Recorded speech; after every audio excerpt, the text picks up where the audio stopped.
Ding Dong Dantes, please go here. Di ko na kailangan sabihin.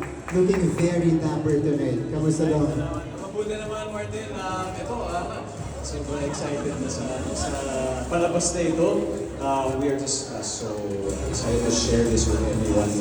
Days before its world premiere on May 11 and Netflix sa May 8. Pero May 11 yung ating world premiere. World premiere yun.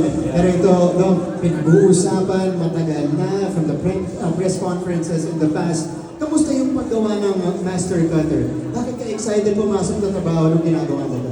Alam nyo, syempre, kapag mahal mo yung mga katrabaho na kasama ko, so ilang dekada na, ilang mga taon na, napakasarap katrabaho, napakasarap kasama, lalo na kapag may ganitong klaseng material ka.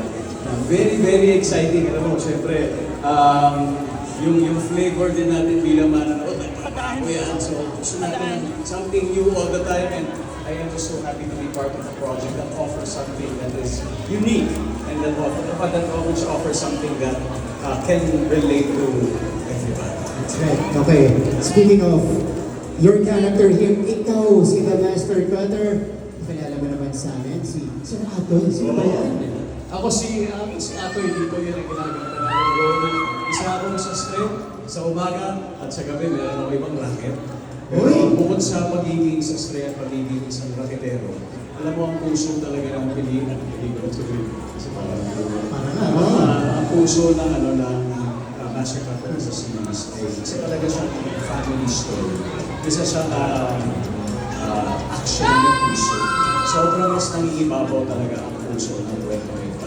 Yun yung gusto namin talaga ma-share sa lahat ng mga.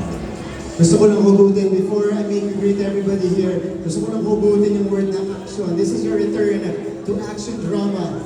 Bago ka ba? O just slip medyo in? konting stretching lang na konti. Yeah. Medyo may magalong-galong. Again, it's something ka rin is. Pero dahil sa lupit at galing ng mga kasama dito, ang aming mga director ay napasarap dito na. Please greet everybody here. Nagpunta sila dito sa red carpet para panoorin itong Master Cutter. So yun po, sa lahat at sa lahat ng mga kapuso natin sa May 11 na ang world premiere ng The Master Cutter. Hatid po ng GMA Entertainment Group ng GMA Drama. So ngayon, napapanood natin ang pilot days at para may konting pa-teaser sa inyo. Thank you so much. Papasalamat din kami sa Copico Supremo and Avignon. Of course, gusto ko rin kunin ang pagkakataong pasalamatan ang Copico Supremo at pati rin ang Avignon for being our major sponsors for this event. Maraming salamat po sa